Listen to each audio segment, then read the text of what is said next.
Emotional Growth, Spiritual Growth, Volume 2, written by Elsie B. Smith, narrated by Elsie B. Smith. Chapter 1, A Bad Hair Day.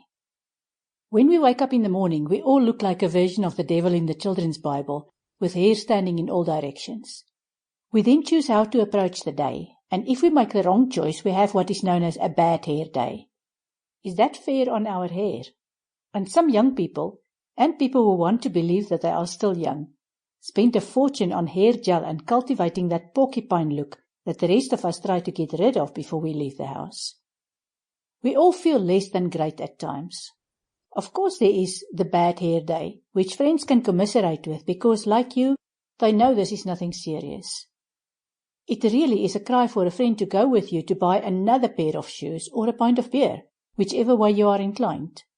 You recognize these people because one talks all the time and the other one only says knowingly, "I know, isn't it just? I know, of course not," and so on. We all need that from time to time.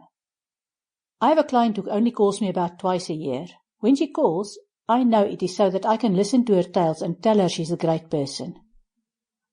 Then there are the days when we simply choose to feel like whining about things, especially the weather and the government.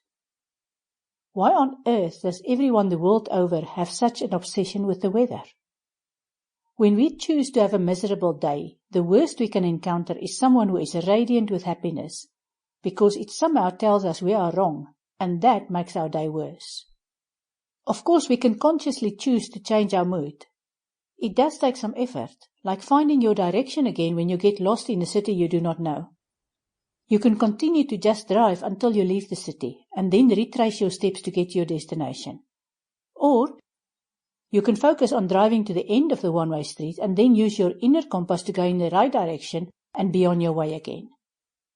If you feel like whining and complaining but choose to rather jump up and down, do a few war cries and take a few deep breaths, you will immediately pop out of the whining mood, because you will simply have too much energy to hang your shoulders and your face.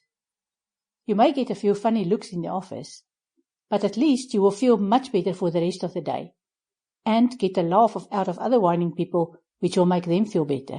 Try it, it works. Of course, laughing also raises your vibrations. It does not matter whether it is a giggle by yourself or a deep laugh that comes from your stomach. You do not need to laugh at a good joke. All you need to do is laugh, and notice how your emotions change.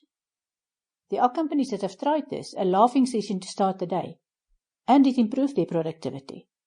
They did not allow any jokes.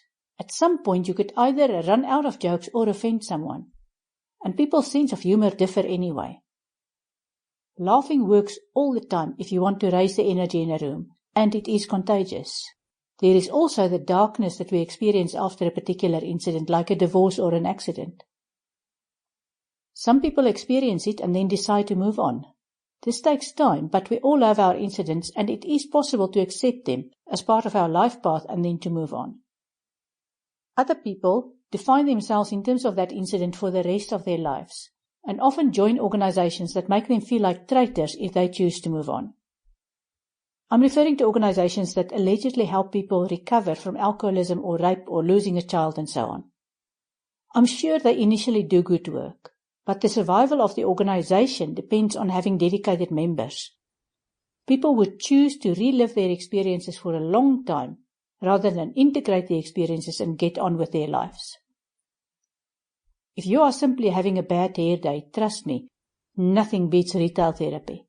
Just don't buy any clothes when you are in such a mood, because when you feel better and you see what you've spent your money on, you will get yourself into a mother of a depression.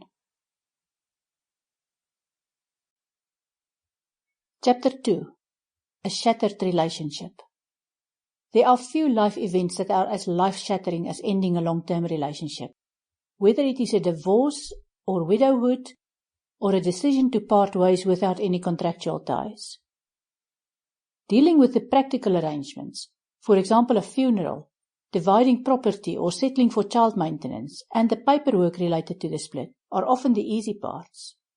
However, even these actions can add to the immense turmoil of emotions that suddenly explode when a beloved partner is no longer there for you. Sample complete. Ready to continue?